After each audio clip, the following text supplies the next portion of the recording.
Astaghfirullah. Assalamualaikum warahmatullahi wabarakatuh.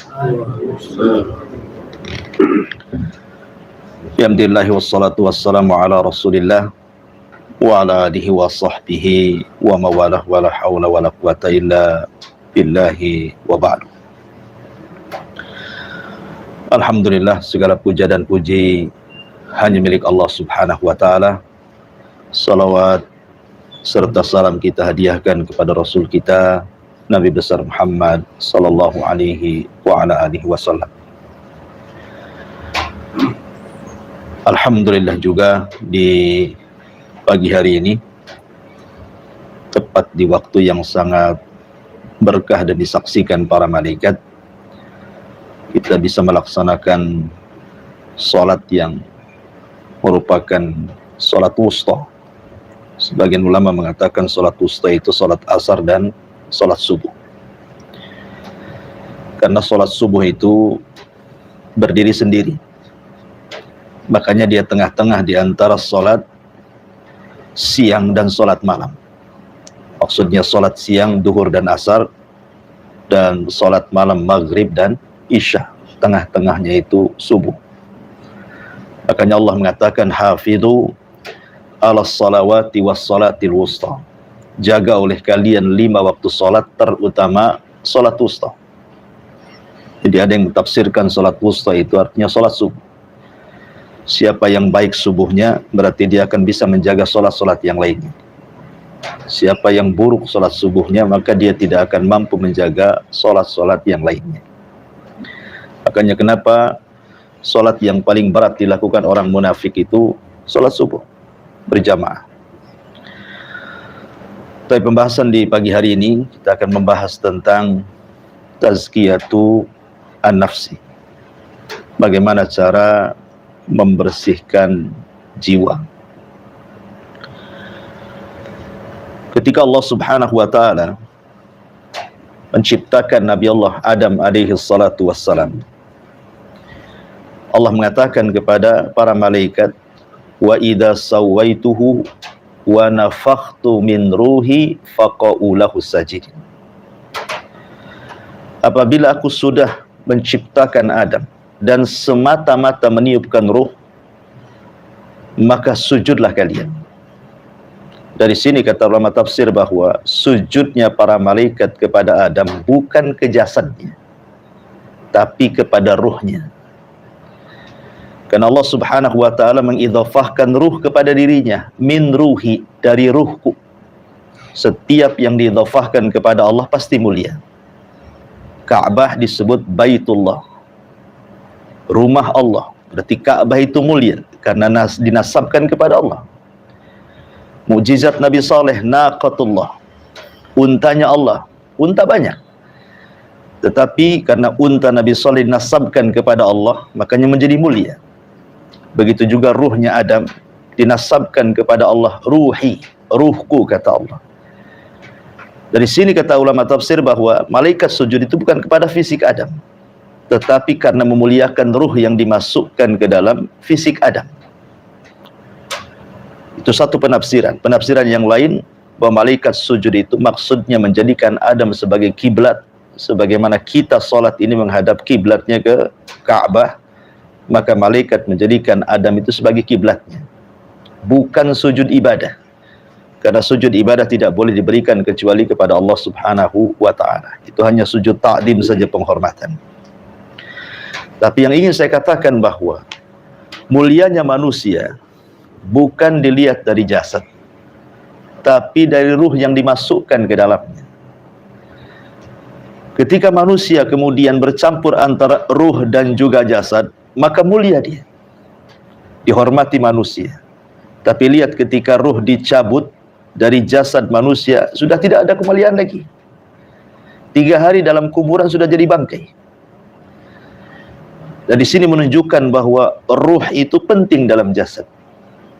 Ruh itu penting, dan ini berkaitan dengan masalah jiwa manusia.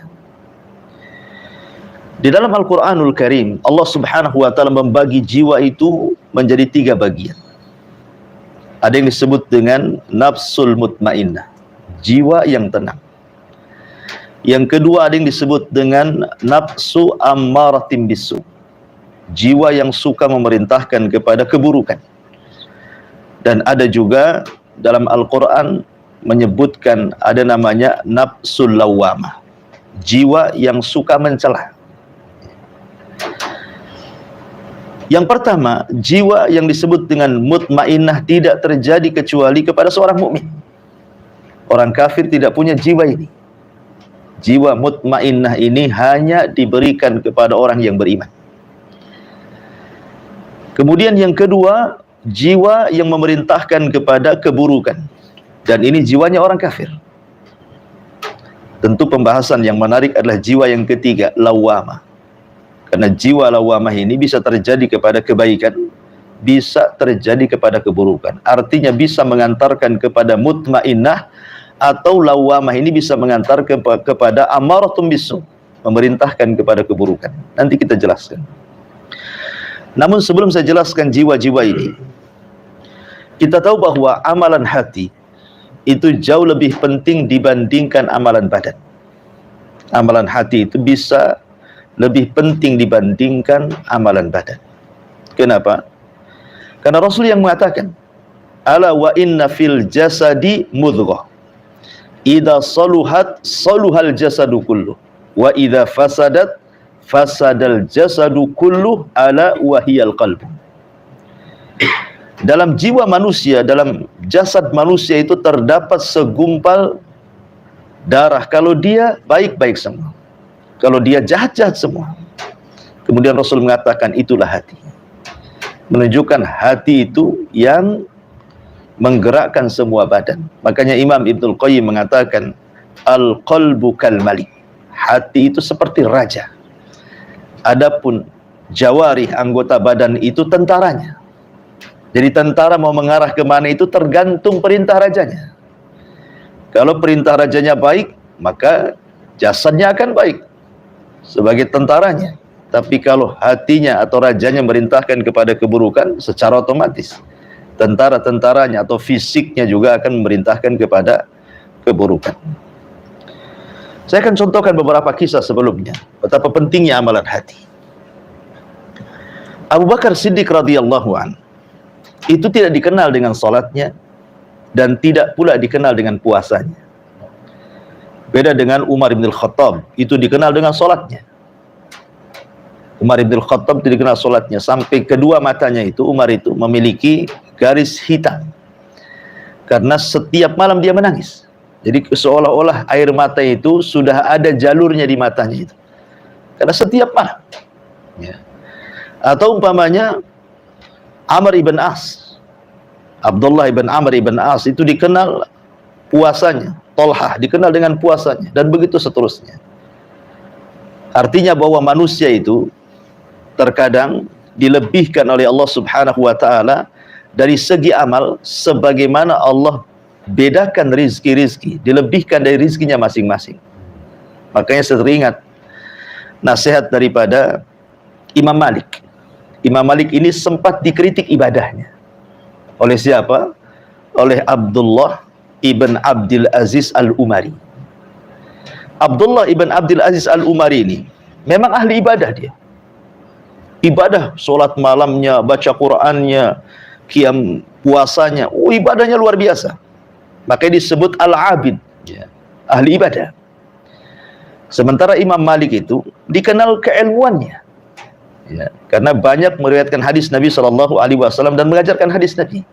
Sehingga karena sibuknya dia belajar dan banyak mengajarkan hadis Nabi SAW, sehingga kurang dari sholat sunnahnya, kurang dari puasa sunnahnya. Pokoknya yang sunnah-sunnah kurang.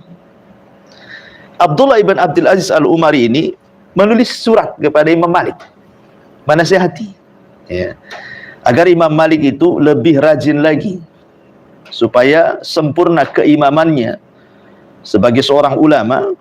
Maka sebaiknya diperrajin lagi sholatnya, diperrajin lagi puasanya, maksudnya yang sunnah-sunnahnya. Tapi Imam Malik membalas suratnya. Membalas suratnya Abdullah ibn Abdul Aziz al-Umari ini. Apa isi suratnya Imam Malik itu? Kata Imam Malik, innallaha qasamal a'mal kama qasamal arzak.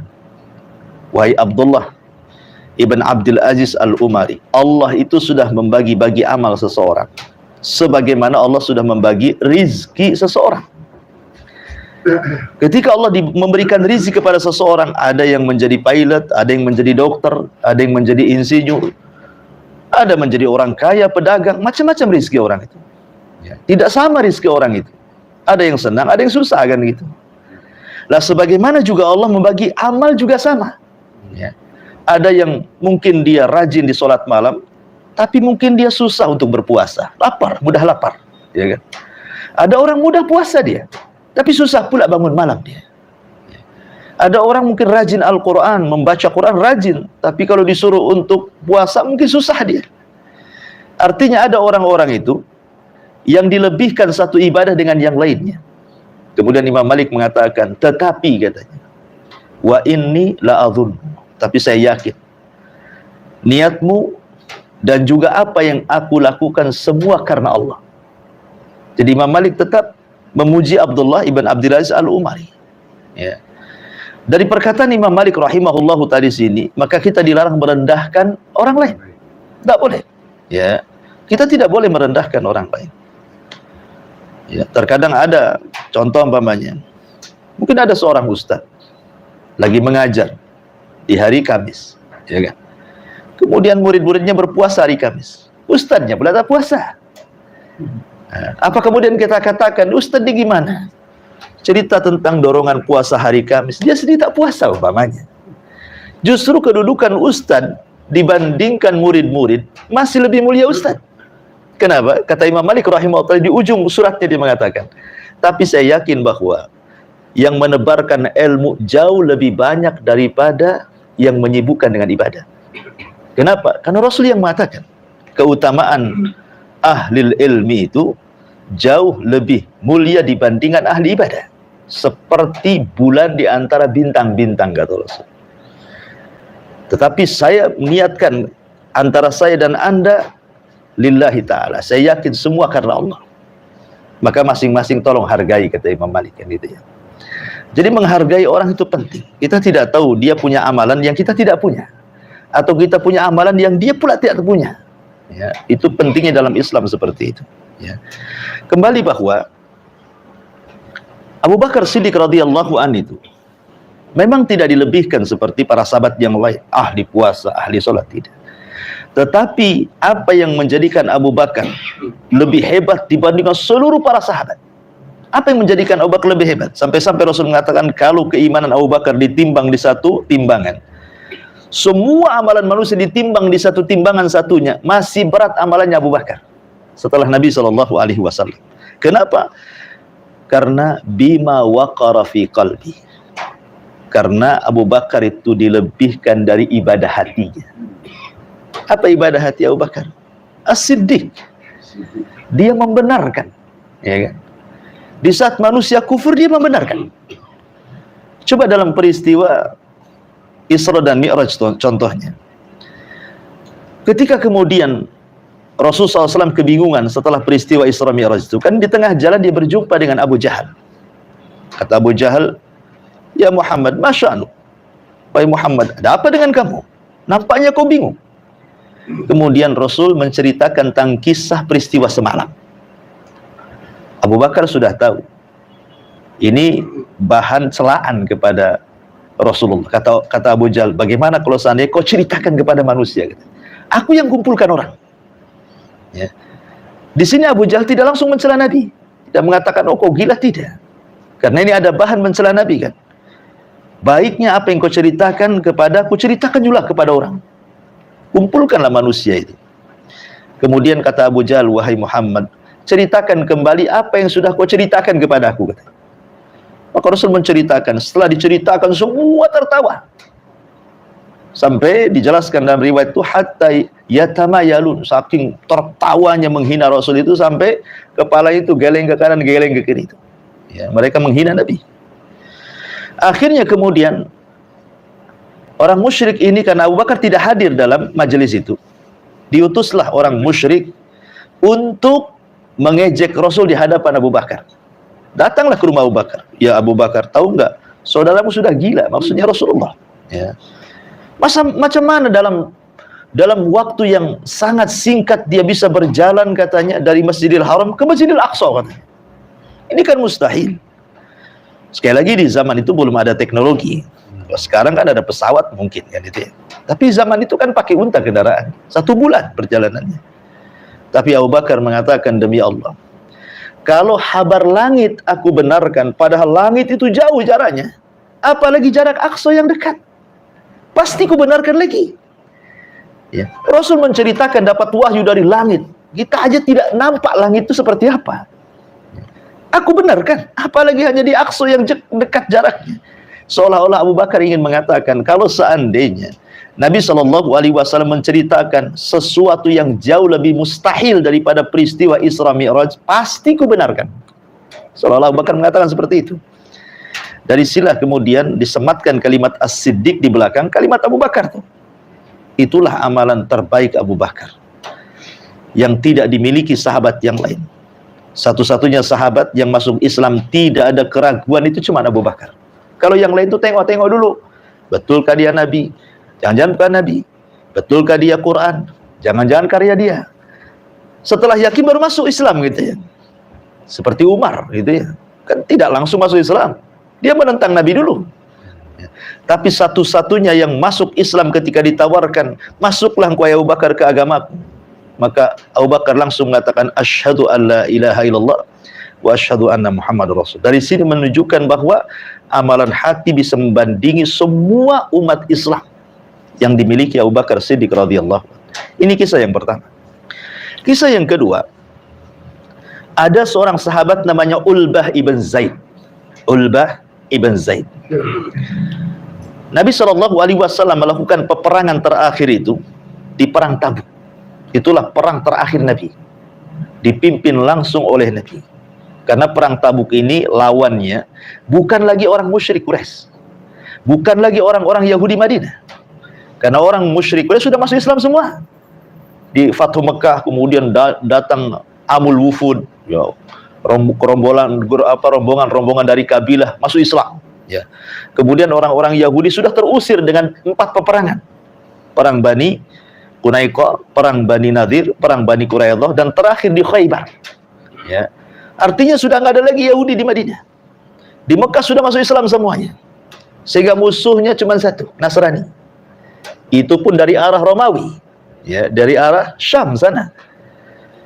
Lah Nabi SAW pernah mengutus pasukan di perang Mu'tah, itu mukaddimahnya.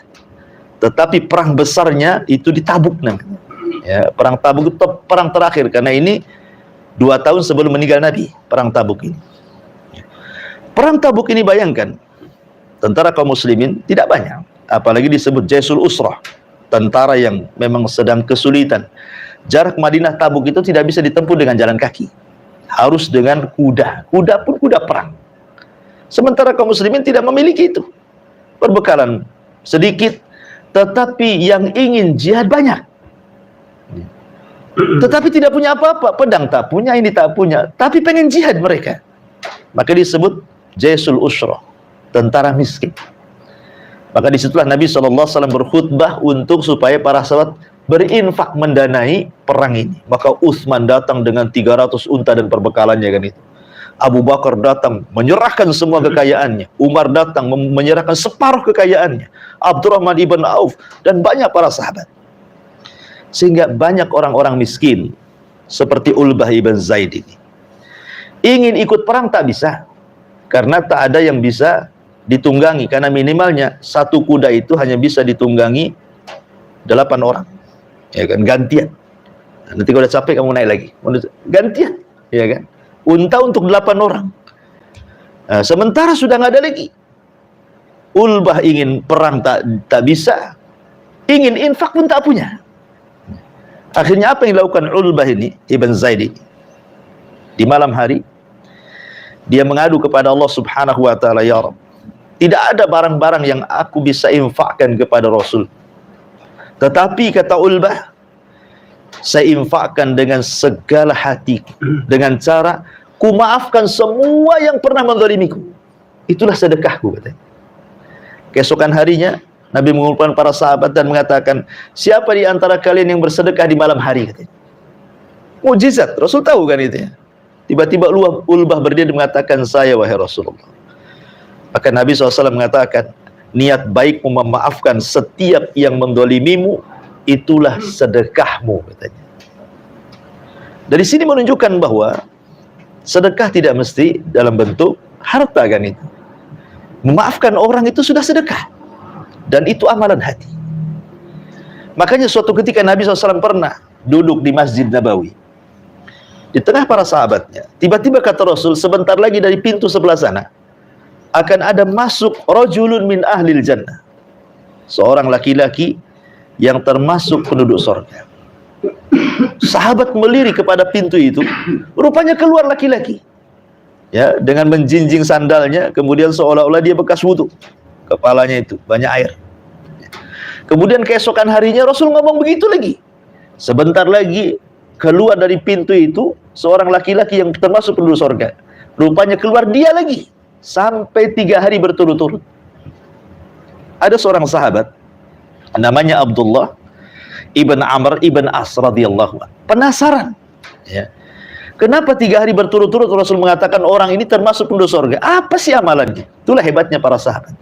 Kalau Nabi SAW menghabar gembirakan kepada seorang termasuk ahli surga, maka sahabat pengen niru. Apa sih amalannya? Ya.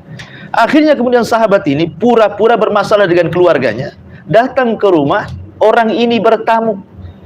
Dia ingin menginap 3 hari dengan alasan bahwa dia ada masalah. Bisa nggak saya numpang di rumahmu selama 3 hari? Sahabat mengizinkan. Jadi Abdullah ibn Amr ibn As ini memperhatikan apa sisi amalannya sebenarnya. Ternyata selama 3 hari diteliti, sholatnya biasa saja. Banyak sahabat yang lebih hebat sholatnya. Ya, puasanya biasa saja. Baca Qur'annya biasa saja. Zikirnya biasa saja. Artinya tidak ada yang istimewa dari ibadahnya. Sempat kecewa nih Abdullah ibn Amr ibn As ini. Rupanya nggak ada yang bisa dilihat dari ibadah. Akhirnya karena tidak ada satupun ibadah yang menonjol dari orang ini, dia kecewa dan hampir pulang. Tapi sebelum pulang dia mengatakan, sebenarnya saya menginap di rumahmu 3 hari itu karena Rasul pernah mengatakan kepadamu, kamu termasuk penduduk surga. Tapi saya lihat sholatmu biasa, zikirmu biasa, baca Quranmu biasa. Sebenarnya apa yang menonjol dari kamu? Lah orang ini pun heran gitu ya. Karena dia tidak merasa Rasul bersabda kepada dia. Tetapi kemudian dia berpikir, oh boleh jadi. Dia mengatakan, setiap sebelum tidur dia mengatakan apa? Saya tidak pernah menaruh dendam kepada siapapun. Saya tidak pernah hasad kepada siapapun. Saya tidak pernah sakit hati kepada siapapun. Setiap mau tidur, saya bersihkan hati saya. Kata Abdullah ibn Amr, itu mungkin amalannya, katanya. Itulah mungkin amalannya. Sehingga engkau dikatakan oleh Rasul bahwa akan masuk dari pintu ini termasuk orang penduduk surga. Rupanya engkau, ya. Boleh jadi di amalannya. Senanglah Abdullah ibn Amr bin As ini mendapatkan apa yang dia cari. Ya. Lihat Nabi SAW mengatakan penyebab masuk surga karena apa? Karena membersihkan hatinya. Bukan amalan zahirnya kan? Amalan hatinya. Ya, karena dia ibadahnya biasa-biasa saja. Makanya dari tadi kisah Imam Malik menjadi inspirasi bagi kita. Jangan remehkan orang lain. Boleh jadi dia punya amalan hati yang kita tidak punya. Ya, boleh jadi mungkin dia hanya yang wajib-wajib saja, mungkin hanya puasa Ramadan saja, sholat 5 waktu saja gitu ya, zakat saja, sedekah tidak, haji saja, umroh tidak umpamanya. Dia hanya mencukupkan yang wajib. Tapi dia punya amalan hati yang kita tidak tahu. Rupanya dia lebih mulia dibandingkan kita. Ya. Dari sini menunjukkan bahwa tazkiyatun nafsi itu, membersihkan jiwa itu sangat penting sekali. Ya. Dan tazkiyatun nafsi itu, membersihkan jiwa itu, namanya tazkiyah itu memiliki 2 makna kata ulama. Tazkiyah itu memiliki 2 makna. Yang pertama at-tathhir, yang kedua at-tanmiyah. Apa tathhir dan apa tanmiyah? Tathhir itu artinya membersihkan jiwa kita, badan kita dari semua maksiat dan dosa. Itu disebut tathhir namanya. Adapun tanmiyah, setelah kita bersihkan dosa dan maksiat, kita tanamkan akhlak. Ya. Makanya ada kalimat apa? Bersihkan dulu jiwa, baru tanamkan akhlak di dalam. Karena tidak mungkin akhlak tertanam kalau jiwanya kotor. Makanya banyak orang cerdas tidak diberikan kejernihan hati sehingga tidak berakhlak. Ibnu Taimiyah rahimahullah taala mengatakan, "Utu zakah wala yu'tu zakah," katanya. Ada sebagian orang itu diberikan kecerdasan tapi tidak diberikan kejernihan hati. Ada orang cerdas itu akhlaknya nggak bagus. Sombong dia kan begitu. Ya, merendahkan orang-orang yang mungkin ilmunya lebih rendah daripada dia. Dia berdebat hanya ingin menang-menangan dan begitu seterusnya. Makanya mengumpulkan zakat dan zakat itu penting, kecerdasan dan akhlak. Lihat ketika Rasul mengatakan, apabila ada seorang laki-laki hendak meminang putri kita, apa kata Rasulullah? Lihat dua perkara kan. Idza ja'akum man tardawna dinahu wa khuluquhu. Apabila ada orang datang meminang anak putri kita, lihat dua perkara. Pertama agamanya, yang kedua akhlaknya. Di sini Rasul memisahkan antara agama dan akhlak. Kenapa demikian? Karena ada orang yang bagus agamanya, sholatnya bagus, puasanya bagus, dan yang lainnya. Ternyata ucapannya masih kasar. Masih ghibah, nyakiti orang, merendahkan orang, menghina, kan begitu ya? Tapi ada sebaliknya. Oh, dia kalau ngomong lembut, santun, Masya Allah gitu. Tapi tak sholat pula dia. Ya kan, ada orang seperti itu.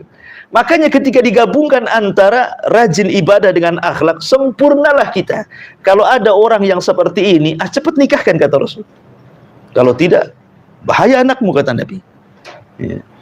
Dari sini menunjukkan bahwa penting yang mengakar pada sebuah pribadi seseorang itu dimulai daripada kejernihan hati. Kalau hatinya sudah jernih, pasti akan mempengaruhi badannya. Baik, masyarul muslimin yang dimuliakan Allah Azza wa Jalla, kembali kepada pembagian jiwa sebulan. Manusia ini dari atas kepala sampai kaki, kalau saya boleh bagi menjadi 3. Dari leher ke atas itu ada akal, ya kan? Kemudian dari leher ke bawah sampai pertengahan sini dada sebelum perut itu ada hawa nafsu. Kemudian dari perut itulah ada syahwat. Ya, ada syahwat, hawa nafsu, akal. Itulah manusia. Ya.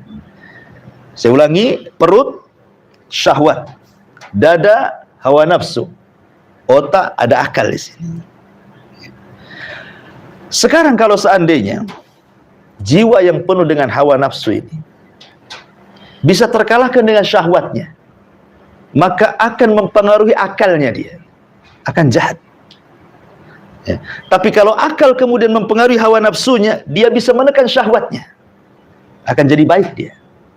Makanya manusia itu punya 4 unsur dalam jiwa. Yang 2 positif, yang 2 negatif. Yang positif itu 1 akal, 2 malaikat. Yang negatif 1 hawa nafsu, kemudian syaitan, yang disebut dengan qarin. Setiap manusia itu punya qarin. Saya, Anda, siapapun. Hatta Nabi SAW punya qarin dari jin. Tapi dalam riwayat fa aslam, qarinnya Nabi itu aslam. Aslam ini memiliki 2 tafsir. Ada yang mengatakan masuk Islam, ada yang mengatakan tidak masuk Islam, tetapi tunduk. Dia tidak berani untuk memberikan was-was kepada jiwa Nabi. Tapi selain qarin Nabi, semua kafir. Tidak ada yang masuk Islam.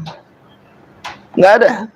Makanya jangan didengar ucapan paranormal dukun yang mengatakan bekerja sama dengan qarin muslim. Ada qarin muslim. Qarin itu semua kafir. Ya.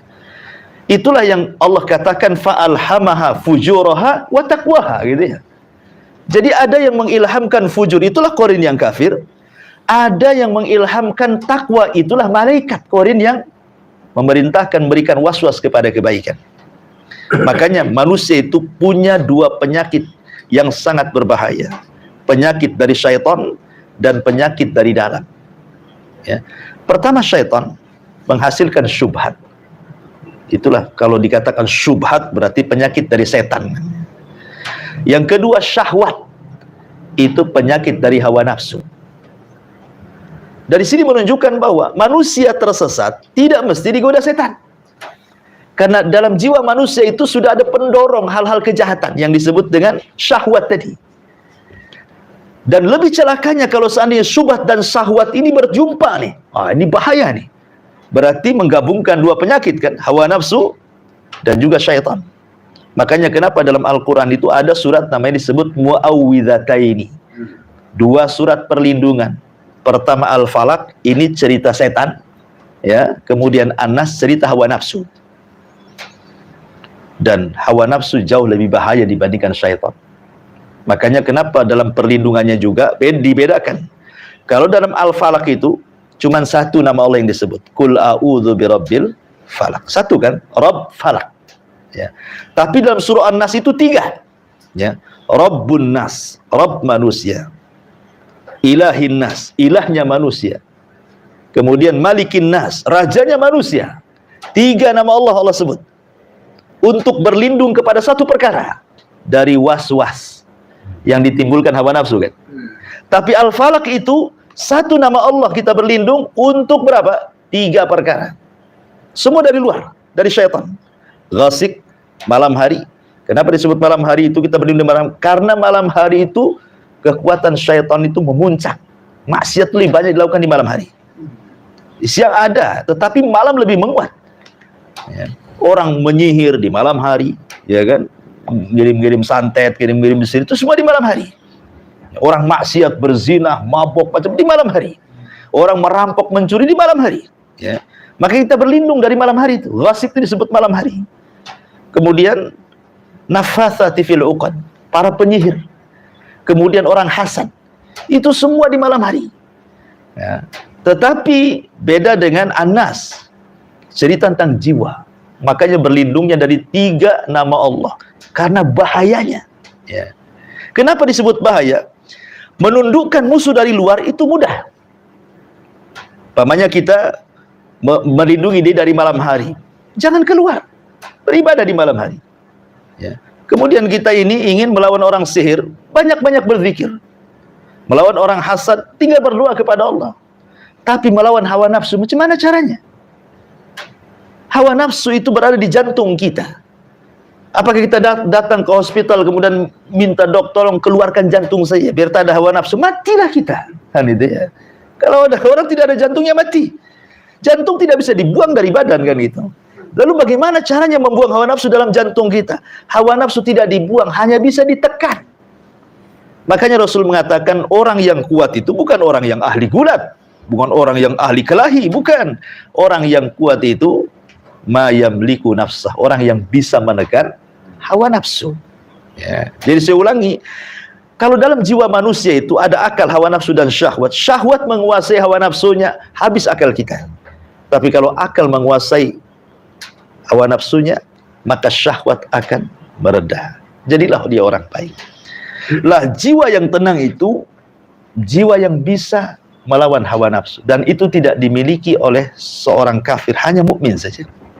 Makanya panggilan saat meninggal dunia, ya ayyatuhan nafsul mutmainnah, wahai jiwa yang tenang. Ya.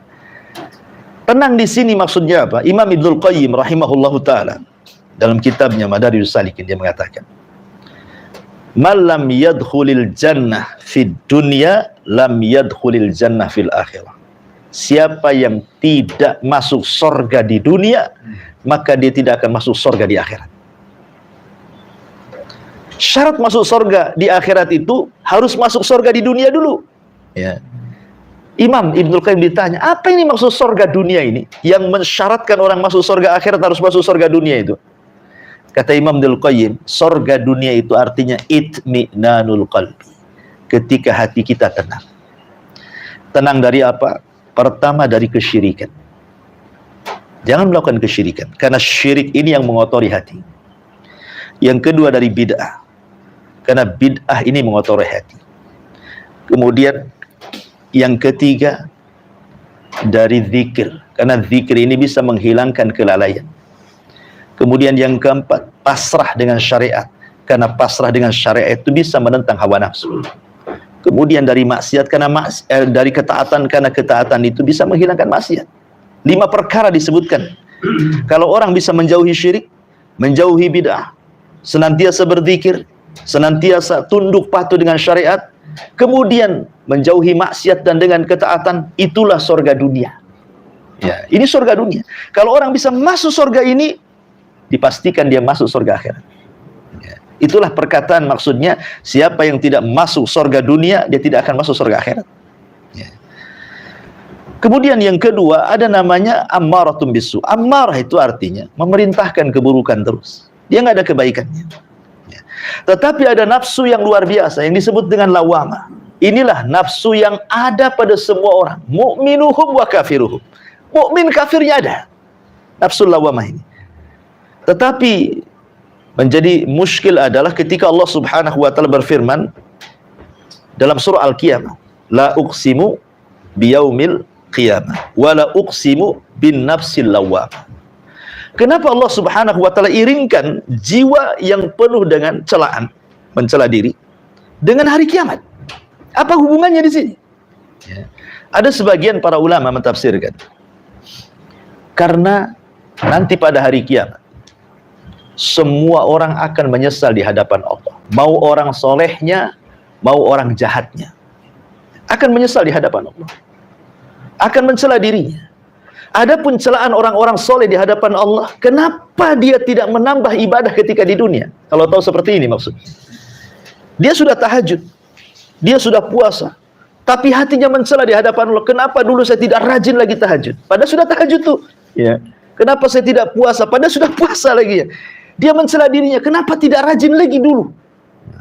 Itu ada orang-orang soleh mencela dirinya, tapi mencela kepada kebaikan. Ya. Tetapi kalau orang jahat sudah jelas. Dia mengatakan di dalam Al-Qur'anul Karim bagaimana perkataan mereka? Allah katakan, "Idza dukkatil ardu dakkan-dakkan." Apabila manusia digoncangkan pada hari kiamat. Di situ yauma yatadzakkarul insan annalahu dzikra. Manusia baru ingat. Manusia baru sadar.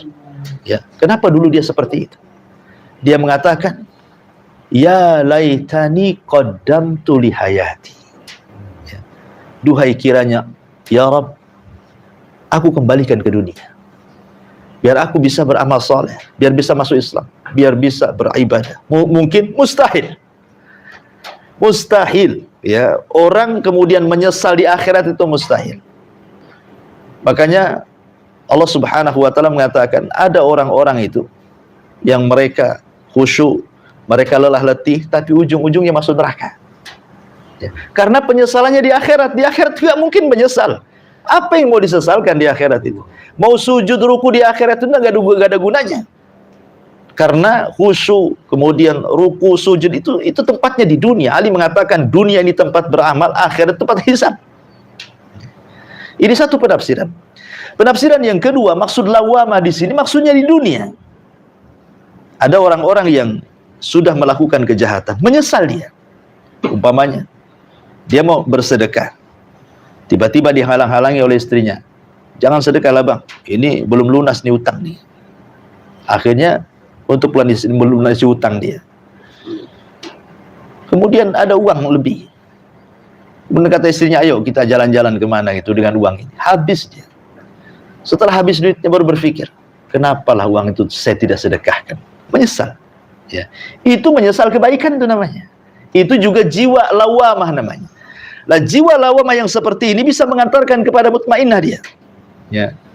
Tapi ada orang yang kemudian justru terbalik. Habis disedekahkan, menyesal pula dia. Kenapa sih saya disedekahkan banyak-banyak?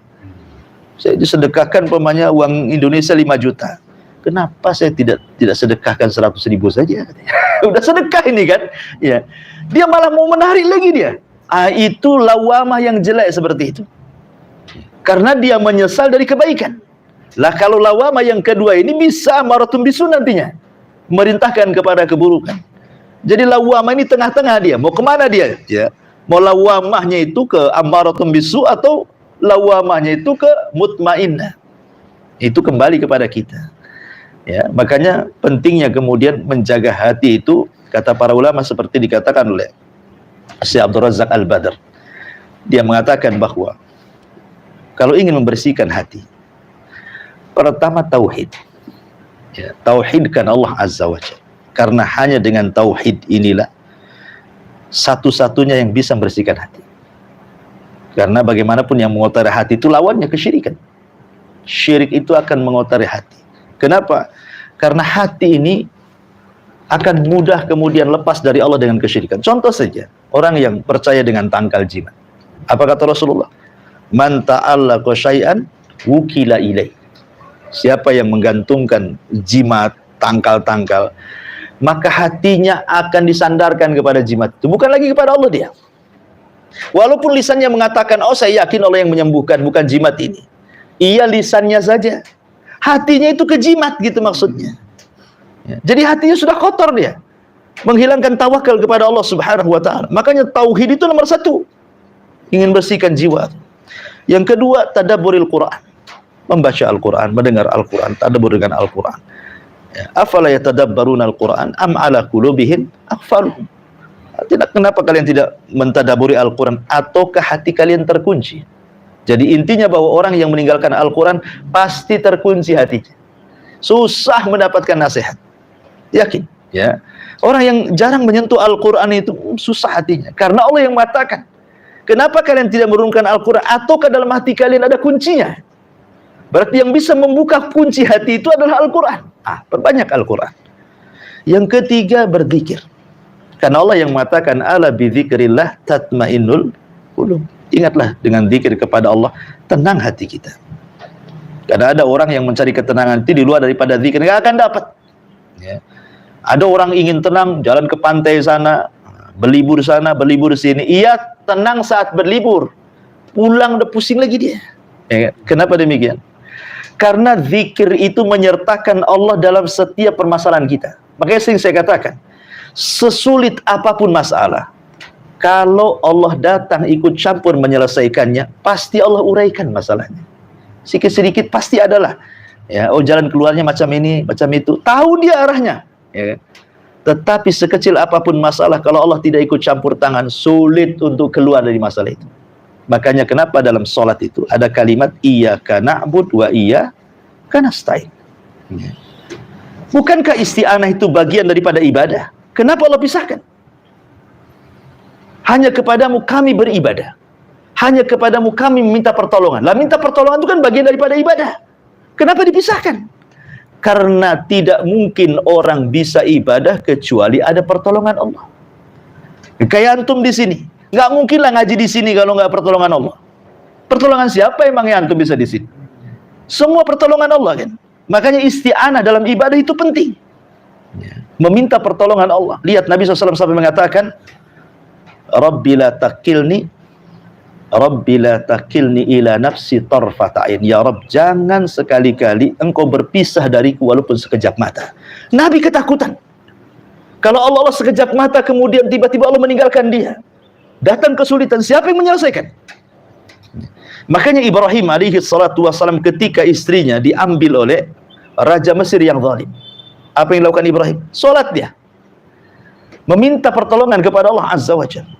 Sehingga ketika Sarah ditangkap dan hendak dijamah oleh Raja zalim, dia pun mengatakan, ya Rabb, aku ini wanita suci, aku sudah melayani suamiku, dan aku beriman kepada kenabian suamiku, maksudnya Ibrahim. Ya, fala tusallit alai, jangan sampai dia menguasai aku. Tiba-tiba raja itu stroke, nggak bisa bergerak gitu kan. Akhirnya kemudian ketakutan raja, disangkanya Sarah itu wanita penyihir. Dia marah sama penjaganya, penjaga, kenapa kau datangkan setan bukan manusia, katanya. Disangkanya dukun gitu ya. Karena ketakutannya akhirnya dihadiahi Hajar. Bawa Hajar pergi kau dari sini. Gitu ya. Kata para ulama, kenapa Sarah ditolong? Bukan karena semata-mata Sarah menyelamatkan diri, karena Ibrahim yang sholat, bermunajat kepada Allah, minta diselamatkan istrinya. Dari sini kata Nabi SAW, kalau ada permasalahan sholat, ya, karena sholat itu isinya zikir, mengingat Allah Azza wa Jalla. Sholat 2 rakaat, ambil wudhu 1 rakaat, berdoa. Nanti Allah akan kasih itu. Ya, oh, minimalnya jernih dulu hatilah. Baru nanti kemudian cari, nanti bisa diurai masalah itu. Yakin, yang mendatangkan masalah itu Allah, Allah juga yang menghilangkan masalah ya. Ya. Kan Allah yang memberikan masalah. Siapa lagi yang memberikan masalah? Ya, wasilahnya mungkin orang. Tetapi Allah yang mengirimkan masalah itu. Makanya minta kepada Allah supaya diuraikan masalah. Ya.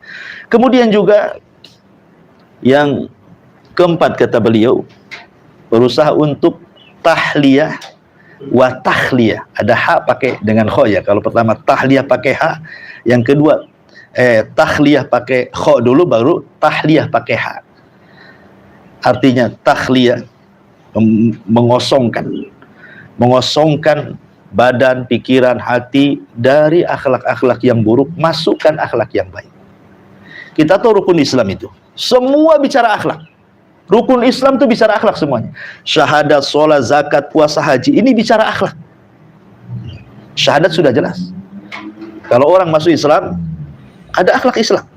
Ya. Kemudian sholat. Inna sholata tanha anil fahsya'i wal munkar, kan? Sholat itu mencegah perbuatan keji dan mungkar, akhlak. Ya. Kemudian apa lagi? Zakat. Allah mengatakan, khudh min amwalihim shadaqatan tutahhiruhum wa tuzakkihim biha. Ambil sedekah dari orang kaya mereka. Untuk apa? Membersihkan jiwa. Akhlak. Ya. Kemudian puasa. Kata Nabi SAW, malam yada qawla zur wal amala bihi falillahi an yada'a ta'amahu wa syarabahu falaysa lillahi hajatun fi an yada'a ta'amahu wa syarabahu. Orang yang belum bisa meninggalkan ucapan yang buruk, perbuatan yang mungkar, maka Allah gak akan terima menahan lapar dan dahaganya.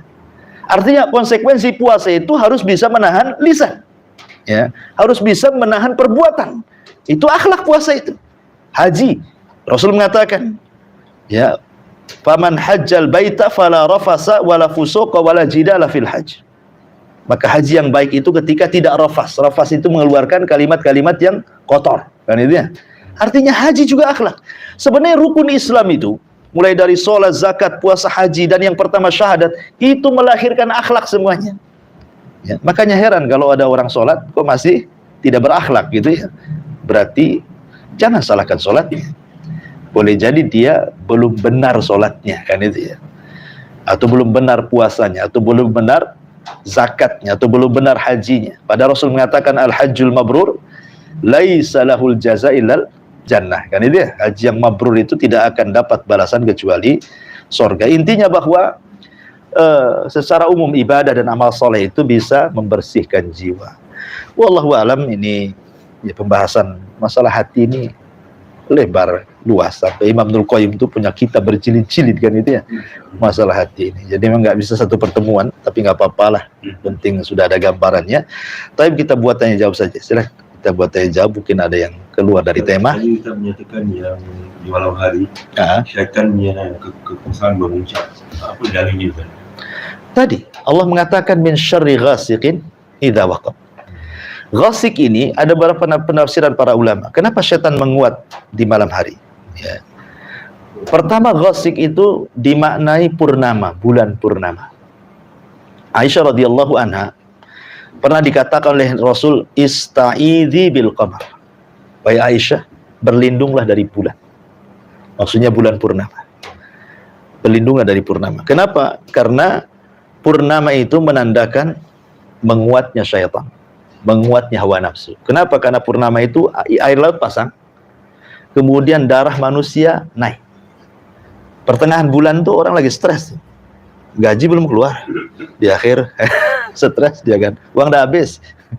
Jadi pertengahan bulan itu darah kita mengikuti pasang surut laut. Kalau air laut pasang, darah kita naik.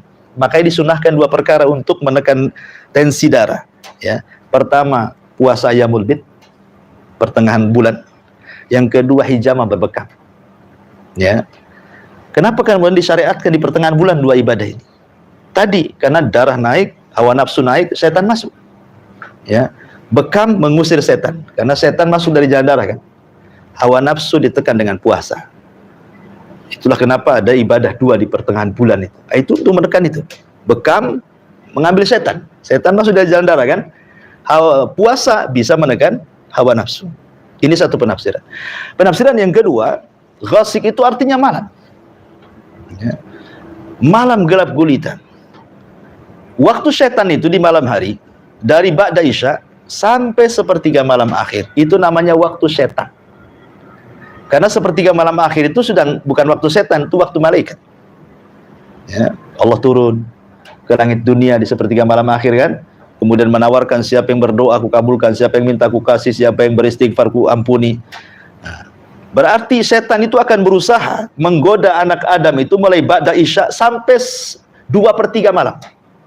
Bagaimana supaya jangan tidur, bagaimana supaya dia begadang, bagaimana supaya dia kuliner, apa. Akhirnya apa? Ketika ngantuk-ngantuknya itu udah harusnya itu waktunya tahajud kan? Ngantuk dia. Dibuatnya dia tidak ibadah di sepertiga malam akhir sampai merembet ke subuh. Subuh-subuh akhirnya malas dia karena kurang tidur malamnya kan. Itu disebut waktu setan. Ya, waktu setan itu ya waktu malam. Makanya kenapa dalam Islam itu kenapa ditentukan wan nahari siang itu dijadikan harakah, bekerja, malam dijadikan tempat istirahat kan. Nah, tapi kebanyakan orang sekarang kan dibalik gitu kan ya. Ya profesinya mungkin ada yang malam, ada yang siang kan. Ya tapi jangan seperti itu terus. Sebab secara kesehatan pun tak bagus. Makanya kenapa tidur Nabi SAW itu diatur dalam Islam. Kalau makan Rasul tidak diatur jam-jamnya. Ya, Rasul tidak secara detail makannya Rasul, tapi tidurnya Rasul itu diatur. Jelas tidurnya Rasul itu. Rasul itu kalau sehari tidur berapa kali? 3 kali. Pertama disebutkan dalam surah Al-Muzammil. Qumil lail kum. Wahai Rasul berdiri, ya ayyuhal muzammil. Wahai orang yang berselimut kan itu. Ya ayyuhal muzammil, qumil laila illa qalila nisfahu awin kusminhu aw zid alaihi. Kan itu ya. Jadi tidurnya Rasul itu pertama nisfahu. Nisfahu itu separuh malam tidur, separuh malam bangun. Ya. Atau terkadang Rasul zid alaih. Ditambah lagi 2/3 tidur, 2/3 malam tidur, sepertiganya bangun. Itu tidur Nabi itu. Ya, pertama tidur Nabi itu separuh malam, separuhnya malam dihidupkan untuk qiyamul lail, atau 2/3 malam tidur, sepertiga malamnya dihidupkan. Itu berdasarkan surah Al-Muzammil. Ya. Kemudian tidurnya Rasul nanti selepas tahajud sebelum subuh, sebelum qomat, antara adzan dan iqamat, Rasul tidur lagi yang disebut dengan ittija. Nah, bukan tidur betulan, tidak, hanya merebahkan. Ya, merebahkan ke lambung kanan menunggu qomat. Ya, karena kata Nabi SAW, fal yuqidu naimuha, hendaklah yang tidur yang tidak sholat malam bangunkan, ya, dan hendaklah beristirahat bagi yang sholat, kata Nabi. Jadi yang sholat suruh istirahat menjelang subuh, yang tertidur tidak sholat tolong bangunkan. Dari sini menunjukkan bahwa tidurnya seorang mukmin itu selambat-lambatnya adzan pertama. Selambat-lambatnya adzan pertama, nah, seorang mukmin itu sudah bangun sebelum datang adzan kedua. Ya. Ini tidur yang kedua, tapi bukan tidur betulan, hanya merebahkan saja. Kemudian ada di siang hari disebut kailulah namanya. Kailulah itu menjelang duhur. Ya, menjelang duhur kira-kira ya 20 menit atau 15 menit menjelang duhur. Ini pun bukan tidur betulan, tidak. Ya, hanya mungkin kalau di kantor mungkin ya di kursi ya berebah begini, atau di meja begini, atau mungkin terlentang sebentar. Dan ini dalam penelitian barat kan, saya pernah baca artikel itu. Kalau orang yang terbiasa sebelum duhur beristirahat, walaupun tidak tidur betulan, hanya menghilangkan lelah, itu jarang terkena stroke orang seperti ini. Tapi kita katakan mau barat neliti nggak neliti, pasti amalan Nabi itu ada manfaatnya. Nggak mungkin nggak ada manfaat. Nggak perlu kita nunggu orang barat meneliti. Ya kita samina wa ta'na saja selesai.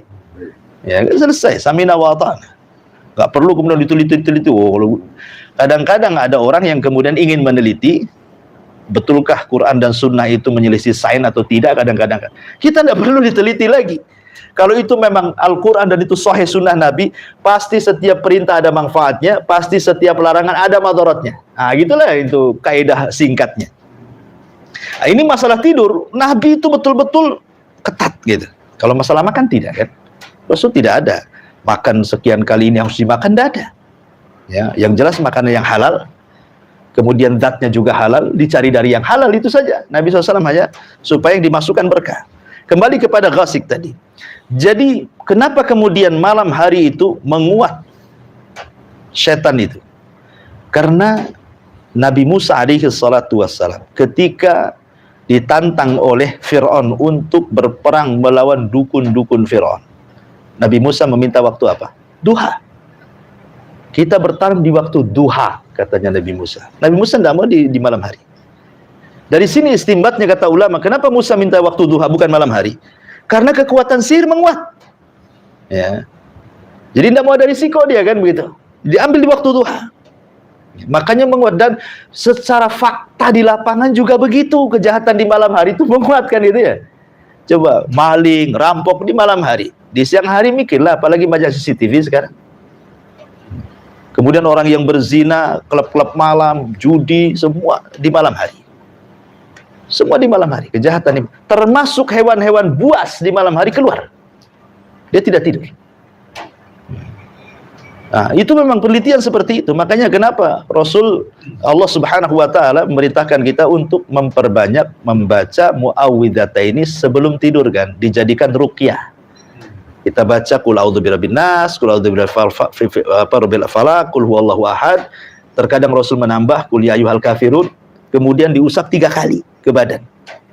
Nah, itulah untuk menghindari dari 4 keburukan tadi kan. Ya, 4 keburukan, 3 di Al-Falaq, 1 di An-Nas. Nah, adapun baca Al-Ikhlas dengan Al-Kafirun karena dua-duanya surah Ikhlas. Ya. Al-Ikhlas, surat Al-Ikhlas. Maksudnya Qul huwallahu ahad. Disebut dengan suratus Somad namanya. Surah As-Somad itu disebut Al-Ikhlas. Qul ya ayyuhal kafirun juga disebut Al-Ikhlas. Jadi surat Al-Ikhlas dalam Quran itu 2. Suratus Somad dan surah Al-Kafirun. Apa bedanya? Kalau surah Al-Kafirun bicara tentang tauhid uluhiyah. Kalau Qul huwallahu ahad ini bicara tentang rububiyah dan nama dan sifat bagi Allah. Jadi kalau digabung berarti 3 tauhid tersebutkan di situ. Ya, bisa dipahami ya. Kalau Qul ya ayyuhal kafirun ini bicara tentang tauhid uluhiyah, tentang masalah beribadah ini. Aku tidak mungkin menyembah Tuhanmu. Kamu pun tidak mungkin menyembah Tuhanku. Ini uluhiyah namanya. Ya. Tapi kalau Qul Allah ini kan bicara pengetahuan. Allah itu satu. Oh, gitu ya. Tempat bergantung. Oh. Tidak melahirkan dan tidak dilahirkan. Kan bicara sifat dan rububiyah namanya. Pengetahuan kita tentang Allah. Kalau makanya dua-duanya disebut surah Al-Ikhlas, dan dua-duanya juga disunahkan dibaca sebelum tidur. Jadi 3-4 surat itu disunahkan sebelum tidur untuk meruqyah diri sendiri. Wallahu a'lam. Ada lagi? Assalamualaikum warahmatullahi wabarakatuh. Ini ada berkenaan dengan hukum apabila makmum, kita tahu yang bahawa imam untuk diikuti. Apabila imam tu berubah dari daripada takbir ke sujud, ada yang melafazkan Allahu Akbar dulu, ataupun yang ada lepas tu baru dia sujud. Maka tu yang sekiranya makmum tu tak dapat lihat imam, mungkin dia di belakang, tapi sebelum imam tu sujud sampai ke sejadahnya, dia menyebut dulu. Jadi makmum tak lihat, tapi makmum tu dah sujud karena berpatokan dengan takbir makmumnya. Iya, begini ya. Jadi patokan saf pertama adalah imam karena dia yang melihat. Patokan saf yang kedua, saf yang pertama. Patokan saf yang ketiga, saf yang kedua. Dan begitu seterusnya. Jadi yang paling depan, jangan ngikuti imam. Ngikuti saf yang di depannya. Nah, saf yang depannya ngikuti saf depannya lagi. Nah, begitu maksudnya. Jadi seperti itu. Karena begini, ini masalah khilaf, masalah furu'iyah sih, bukan perkara yang harus dibesar-besarkan, tidak. Perpindahan takbir dengan gerakan itu ada 3 macam. Seperti mentakbiratul ihram. Ada yang mengucapkan takbir dulu, Allahu Akbar. Ya. Ada yang kemudian gerakan dulu, Allahu Akbar. Ada juga yang berbarengan, Allahu Akbar. 3-tiganya boleh. Ini kan masalah khilafiyah. Ya. Ada yang ketika sebelum sujud, Allahu Akbar, baru sujud dia. Ada yang sujud dulu, Allahu Akbar. Ada yang barengan, Allahu Akbar. Tidak ada masalah. Nah, itu masalah khilafiyah seperti ini ya. Nah, cuman makanya bagaimana caranya? Karena begini, terkadang kalau dari zaman dulu tidak ada mukabbirus saut, tidak ada mic. Allahu Akbar kedengaran sampai ke belakang kan. Orang dulu kan tak ada macam itu. Bagaimana caranya? Yang paling belakang ikuti imam itu yang depan. Yang mengikuti yang di depannya lah. Mengikuti yang di depannya lagi dan begitu seterusnya. Ya salah dia, kenapa dia paling belakang? Coba di awal-awal dia dapat saf pertama Ya terpaksa lah dia. Secara sab saja, apalagi di hari Jumat itu, mungkin dia dapat telur. Yang depan dapat unta, kan itu ya. Kemudian belakangnya sapi, kemudian belakangnya lagi kambing, belakangnya lagi ayam, belakangnya lagi telur. Terakhir tai ayam loh. Belakangan itu ya. Dan tak ada lagi. Ya, cuman di 5 sab aja yang dapat kan. Udah 6 sab 5 udah nggak jelas ke belakang tuh. Yang anehnya kadang-kadang dia sudah tahu dapat unta, datang paling pertama, duduk pula paling belakang. Kan ada yang gitu tuh. Dia datang di awal-awal, duduk cari tiang belakang. Ada. Nah, macam itulah. Jadi dia dapat 2 kan? Wallahualam. Iya. Ini minta maaf minta maaf. Dia suka nongkrong malam-malam. Oke. Buat ni lah. Iya. Kalau begadang ilmu, insyaAllah okey lah. Kalau begadang kau bukan. Begadang itu asal ada manfaatnya. Manfaat dunia atau manfaat akhirat. Pokoknya manfaat dunia ya bicara bisnis, bicara apa nggak apa-apa, manfaat dunia. Atau manfaat akhirat yang paling baik kan itu, mengaji, zikir. Tapi kalau tak ada manfaatnya, Kalau apa? kena kopi, berbual ilmu gimana Ustaz? Ya berbuat ilmu nggak apa-apa. Kalau ada manfaatnya. Karena di Majlis di Singapura jam 10 ditutup ni. Jadi di kedai kopi aja. Ya tak masalah. Kalau bicara agama kan. Tapi biasanya bicara agamanya satu kalimat, bicara yang lainnya berkalimat-kalimat. Itu ada pertanyaan daripada jamaah juga. Iya. Ya, syarat sah solat itu yang kita tahu mengikut saf lah. Kerana itu kena semua sama dalam satu saf tu kan, diwajibkan untuk Meluruskan saf. Itu bukan syarat sah solat. Bukan. Jadi Bukan. berkenaan dengan orang yang Itu memakai kewajiban. kerusi. Kewajiban solat meluruskan. Orang yang Iya. memakai kerusi ni sekarang bermasalah sikit. Kerusi. Sebab ada pendapat katanya kerusi ni harus diletak di belakang agar bila waktu dia berdiri sama safnya. Tapi bila dah jemaah di belakang makmum yang nombor saf yang 2 pula tak dapat sujud disebabkan kerusi dia dah mengganggu untuk dia sujud. Jadi mana yang lebih afdal lah bila dalam Tidak. Fattaqullaha mastata'tum. Bertakwalah semampu kita. Tidak perlu memaksakan. Kalau memang namanya orang pakai kursi kan karena memiliki darurat, artinya uzur. Dia memang tidak bisa sujud yang secara normal, tah kakinya kena asam urat, kena gout atau apa kan kadang-kadang tak bisa. Paksa dia duduk. Ya, duduk itu ada 2 macam. Bisa sila, kadang-kadang sila pun tak bisa, terpaksa di kursi. Maksudnya Ustaz, maksudnya tu Posisi kalau kita tak Posisi lihat begini, lihat kan sejajar dengan bahu. Bahu dengan bahu. Ini kan sama dengan jemaah sah. Yang ada dia mahu Di belakang lagi. dirinya Diri dia sama dengan sah. berdiri dulu. Tak bisa nanti kursinya susah. Yang orang belakang sujud kena kursi dia. Ah. Tak ada boleh letak. kalau belakang tak ada okey tak? Ya, tapi ya kalau tak. Sekarang kan bahu yang kita lihat kan. Waktu kita sedang, saya kira sejajar bisa lah kursi itu. Sejajar. Karena memang dia orang uzur cemana. Nggak bisa kita tentukan depan belakang, nggak bisa. Cemana cara menentukannya. Lain dengan orang berdiri sudah jelas. Bahu kena bahu, kaki kena mata kaki kan ini. Jelas hadisnya. Kursi kan tak bisa kaki kursi dengan kaki kita kan tak ada hadisnya tuh. Mata kaki kursi tak ada yang mana satu mata kaki kursi. Ya berikan uzur saja. Ya. Islam itu mudah kok, enggak mempersulit. Ya. Imam betul. Asal jangan sok sendirian pakai kursi belakang. Ya Ustaz, ini satu. Boleh. Imam memakai kursi, makmum ikut. imam duduk, makmum berdiri. Imam pakai kursi, imam Ini Tapi makmum tak pakai kursi. Ini dah berlaku tak? Jadi dah Iya. tahu Ya, ini dia ada khilaf. Ulama mengatakan masalah ini.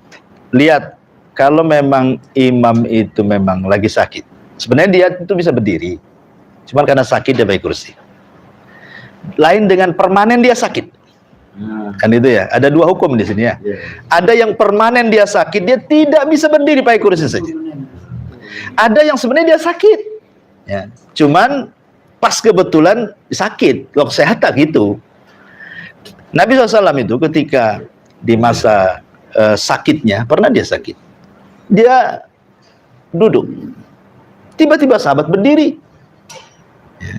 Kemudian selepas sholat Rasul menegur, kenapa kalian tidak duduk? Apa kalian akan seperti orang-orang raja-raja Persia dan Romawi yang menghormati raja yang seperti itu? Kalau imam duduk, duduklah kalian, kata Nabi ya. Artinya kan innama ju'ilal imam liyutamma bihi, jadikan imam untuk diikuti ya. Tapi lihat Rasul itu kan hanya temporary, bahasa kitanya kan tidak terus-terusan. Memang kebetulan lagi sakit, tidak bisa berdiri kan ya. Tapi kalau seandainya sakit permanen, sebaiknya gantilah itu. Masa harus, nanti syariatnya susah nanti kan untuk prakteknya kan. Jadi tapi ada juga yang mengatakan kalau dia bisa berdiri, berdiri dulu kemudian duduk. Jadi awal takbirnya dia berdiri, baru kemudian duduk kalau dia nggak sanggup. Jemaahnya gimana, Ustaz? Apa? Lihat, makanya kalau imamnya di awalnya berdiri, makmumnya berdiri. Umpamanya kursi, imamnya nih berdiri, awalnya kan berdiri nih, Allahu Akbar, kemudian duduk. Itu kan di awal dengan berdiri kan, makmum tak berdiri. Tapi kalau imam dari awal dia duduk, ya duduklah. Semua duduk. Iya. Ya. Makanya lihat, dia awal sholatnya posisinya gimana dia itu? Berdiri kah duduk imam tuh? Jadi lepas tu kedua dia duduk, makmum harus berdiri. Iya. Kalau awal imamnya dia berdiri. Ya. Tapi kalau dari awal dia duduk, ya tetap duduk, dia ikut duduk semua. Apa tadi? Tak, kalau first imam berdiri, sekali langkah kedua imam duduk, kedua tu apa? Langkah kedua kan duduk Tak tahan dia kan? Tak tahan lah, dia tak naik lah. Duduk, makmum. Aywa, tetap berdiri. Makmum tetap berdiri. Iya. Karena di awalnya sudah berdiri.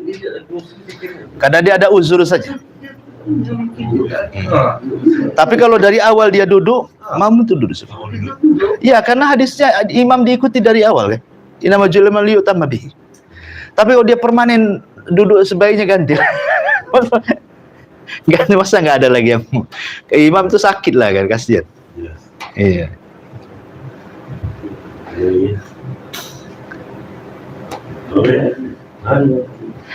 Jul. Ustaz, tadi saya cerita itu bagus yang cemburu tentang apa yang Nabi kabarkan dini ahli syurga. Dia nampak amalan ni biasa-biasa ya. Sampai dia ada sikit tak bersangka lah bagaimana dini amalan ni sampai sanggup dia tidur rumah. Jadi contoh bagaimana orang tu dia bersangka baik kan?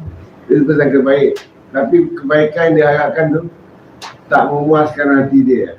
Contoh yang itulah. Tak seperti cerita yang tadi, kerana dia memaafkan orang kan? Jadi kita sebaiknya diri bersangka baik, tapi kebaikan yang dia nak mengharapkan tak apa yang dia tak dapat. Tak dapat itu. Pertanyaannya? Ya, pertanyaannya itu, bagaimana orang yang bersikap berbeza sikap hati yang dia suka buruk sangka kan, atau berbaik sangka, tapi sangkaan dia tu tak mencapai apa yang dia harapkan. Iya. Ya, asal seorang mukmin kan harus berbaik sangka, itu asalnya. Tidak boleh kita berburuk sangka. Karena begini ya, umpamanya kita punya tetangga, seorang perempuan, dia pakaiannya buka aurat, keluar malam, subuh pulang. Kita tidak boleh mengatakan dia pezina, walaupun nampak seperti itu, ya kan? Karena kita tidak melihat dia pekerjaan apa di luar kan. Cuma dia keluar buka aurat, pulang. Ya walaupun secara otomatis, kerjaan apa lagi lah Ustaz, pasti dia berzina. Nggak bisa, itu prasangka. Nah, itu prasangka, itu tak boleh. Tetap kita ini selama kita tidak bisa melihat bukti dan dia seorang mukmin, kalau dia punya salah, kasih uzur. Salah lagi kasih uzur. Kalau perlu 70 uzur pun kita kasih sama dia. Nah, itulah baiknya seorang mukmin itu di situ sebenarnya. Uzur, kasih uzur, jangan suudon sama orang. Iya. Berikan uzur. Uzur bahasa Arab lah uzur. Kasih waktu. Karena saya teringat dengan kisah Imam Syafi'i. Imam Syafi'i sakit. Datang muridnya berkunjung. Ya kan? Kata muridnya, "Qawwallahu dha'faka ya imam." Qawwallahu dha'faka ya imam. Maksud muridnya mengatakan qawwallahu dha'faka ya imam, itu doa. Ya, semoga Allah mengangkat penyakitmu. Kan bagus doanya. Tapi dalam bahasa Arab, qawwa itu dua makna. Bisa maknanya qawwa itu dari qawiyah kuat. Semoga penyakitmu makin kuat, makin parah kan itu ya. Atau qawwa di situ artinya mengangkat. Jadi Imam Syafi'i mengatakan, kamu mau selesai mati katanya. Kata muridnya, oh bukan itu maksud saya. Kata Imam Syafi'i, saya tahu. Kalaupun kau berdoa jelek kepada saya tidak akan bermaksud bahwa engkau berdoa jelek sama saya. Pasti saya akan katakan kau sedang berbuat baik. Itulah husnudzonnya Imam Syafi'i. Ya. Yang bahasa Arab kan seperti itu, kadang-kadang dua makna kan. Satu lafaz dua makna, berbalik pula maknanya. Ya, yang satu maknanya qawwa itu supaya dikuatkan penyakitnya cepat mati lah kan itu. Atau semoga diangkat. Tapi Imam Syafi'i mengatakan, sekalipun kau berdoa keburukan, kata Imam Syafi'i, saya tidak akan berburuk sangka kepada. Pasti engkau tidak mengatakan kecuali kebaikan. Nah, itu kan enak kalau ngomong gitu. Itu namanya memberikan uzur namanya. Nah, seperti itulah ulama. Imam Syafi'i mencontohkan seperti itu. Wallahu a'lam. Baik, sudah waktunya kita tutup. Subhanallah bihamdika, asyhadu an la ilaha illa anta astaghfiruka wa atubu ilaik. Wallahu ta'ala. Assalamualaikum warahmatullahi wabarakatuh.